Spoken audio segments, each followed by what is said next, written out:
وَلَنَبْلُوَنَّكُم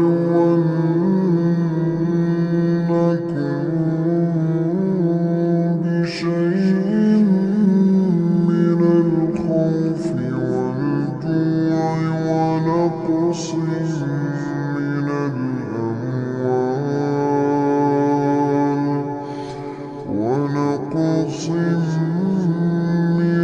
الْأَمْوَالِ وَالْأَنفُسِ وَالثَّمَرَاتِ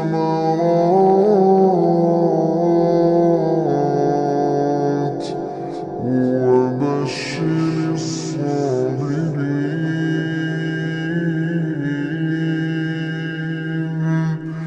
وَبَشِّرِ الصَّابِرِينَ الَّذِينَ إِذَا أَصَابَتْهُم مُّصِيبَةٌ